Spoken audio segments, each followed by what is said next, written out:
Assalamualaikum warahmatullahi wabarakatuh.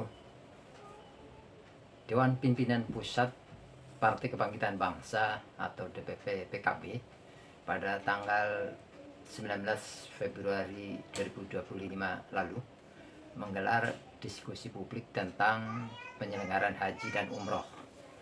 Diskusi ini dimaksudkan untuk memberi masukan terhadap penyelenggaraan haji tahun ini, yaitu tahun 2025, yang sekitar 3 bulan lagi akan dimulai pelaksanaannya. Seperti disampaikan oleh Ketua Umum DPP PKB Dr. Muhammad Iskandar saat membuka diskusi ini, hasil dari diskusi ini mudah-mudahan menjadi masukan sehingga penyelenggaraan ibadah haji bisa lebih baik dan meningkat dari tahun ke tahun, karena menurutnya hampir setiap tahun, kata Muhammad Iskandar, penyelenggaraan haji itu ada saja persoalannya atau masalahnya, baik yang di Mina lah atau di transportasi lah, atau di hotel dan lain-lain. Tapi memang ya itulah penyelenggaraan ibadah haji, boleh dikata tiap tahun itu pasti ada persoalannya. Mungkin juga karena ibadah haji itu kan tiap tahun berganti orangnya, dan jamaah haji 40% itu lebih itu kan berpendidikan rendah ya. Jadi ya perilakunya tentu saja berbeda dalam menghadapi atau mengikuti regulasi yang diterapkan oleh pemerintah Indonesia maupun di Arab Saudi ya. Tapi marilah, saya tidak akan berpanjang kalam. Mari kita ikuti sambutan dari Ketua Umum Partai Kebangkitan Bangsa, yaitu Muhammad Iskandar, saat membuka diskusi publik ini.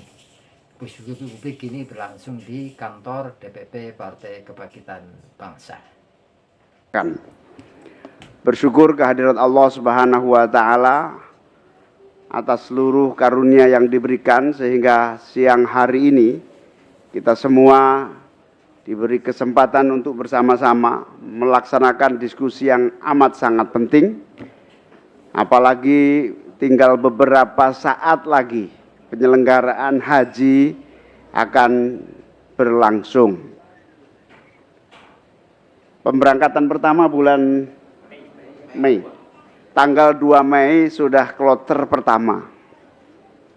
Sehingga tentu diskusi ini kita harapkan menjadi bahan masukan penting dan strategis agar seluruh penyelenggaraan haji yang akan datang ini benar-benar lancar, sukses, menggembirakan, dan tentu saja membawa keberkahan dan kemakburan bagi para jamaah haji. Amin.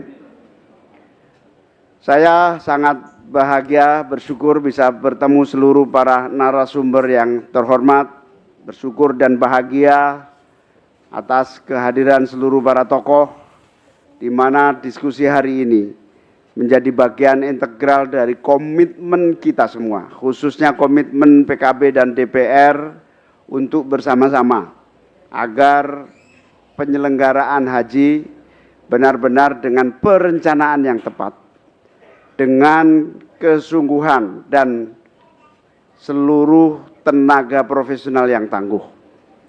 Manajemen haji memang tidak semudah yang kita bayangkan. Oleh karena itu dibutuhkan ekosistem penyelenggaraan haji yang terintegrasi, yang sinergis, yang saling memberikan penghormatan dan kontribusi, demokratis, fairness, dan tentu saja amanah. Amanah ini penting karena kita memahami betul bahwa pelaksanaan yang setiap tahun kita jalankan selalu menelan korban. Sudah haji, haji lagi. Pasti ada persoalan yang sebetulnya terulang-ulang. Apakah di tenda Mina, apakah di saat Arafah, apakah di transportasi yang delay. Kepulangannya itu saya saja harus menunggu hampir 2 kali 24 jam di bandara. Sebuah pengalaman yang amat sangat rumit. Padahal biaya yang dikeluarkan fair harga pasar, karena harga pasar mestinya pelayanannya juga harga standar pasar yang on time, yang terencana dengan baik. Dan berbagai hal yang perlu kita persiapkan dengan matang agar seluruh pelaksanaan haji bisa khusyuk, bisa membawa kenyamanan para jamaah kita. Jumlah jamaah yang terus meningkat, apalagi setiap tahun mendapatkan tambahan kuota rata-rata 10.000 ya. Setiap tahun mendapatkan tambahan kuota 10.000, jangan pernah lagi karena dapat tambahan pura-pura mendadak.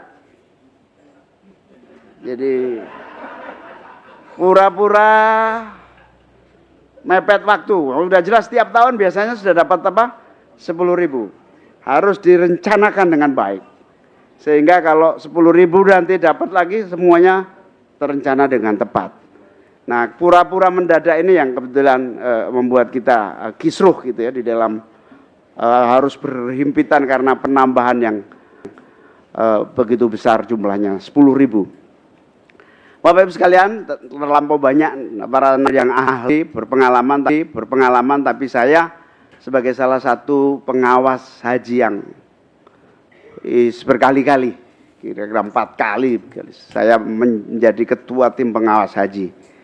Dan setiap pelaksanaan saya menuliskan beberapa perbaikan.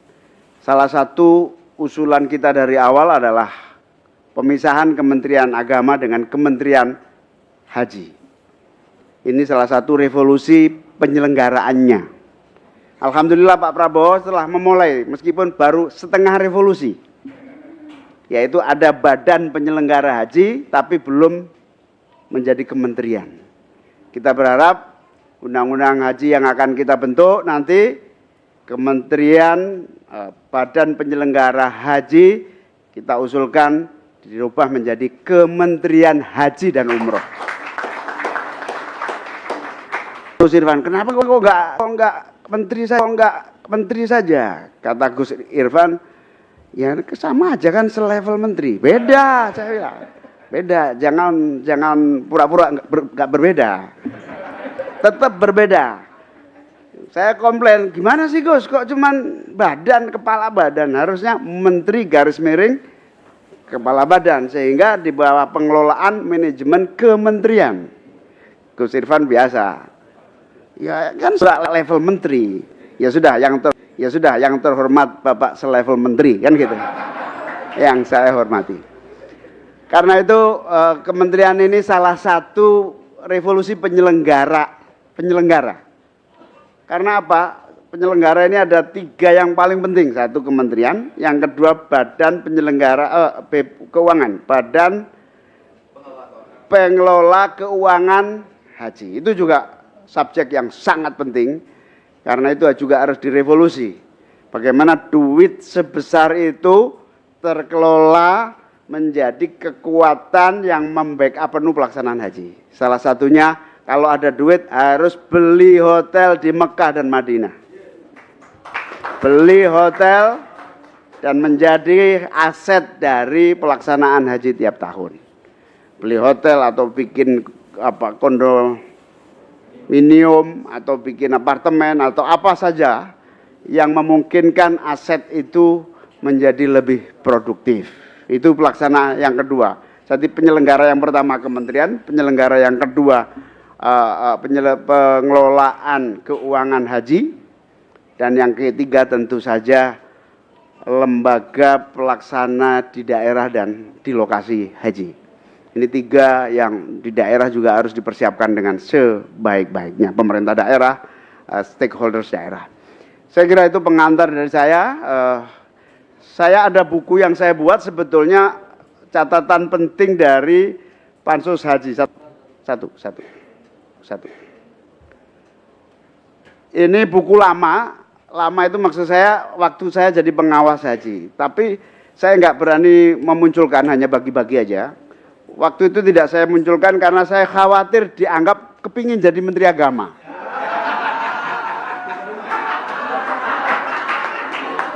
Ini saya lupa bulan apa, saya cek dulu.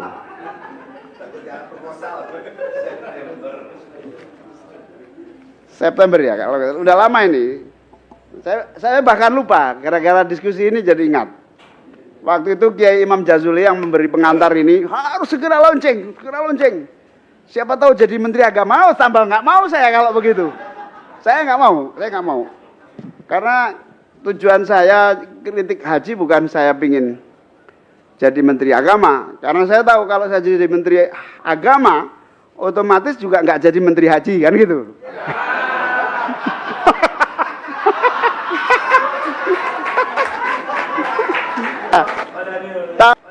Tapi serius, waktu itu saya nggak mau di launching. Kiai Imam Jazuli yang memberi pengantar ini ngotot, saya tetap nggak mau. Malu berarti saya ngeritik haji itu dalam rangka ada maunya itu aja, takutnya di situ. Tapi serius, revolusi itu harus dilakukan mulai dari hilir sampai hulu.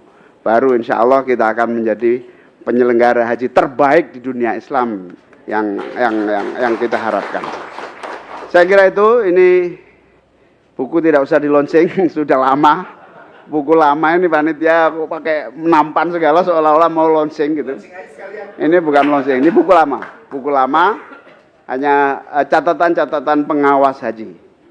Saya hari ini sengaja pakai rompi mengingatkan sebagai pengawas haji tahun 2024. Demikian, selamat berdiskusi. Mari kita bersama-sama membuka dengan bacaan basmalah. Bismillahirrahmanirrahim. Allahumma muwaffiq ila aqwamit thoriq. Assalamualaikum warahmatullahi wabarakatuh. Bapak Abdul Muhyiddin untuk bisa tetap di tempat untuk menyerahkan buku kepada para narasumber.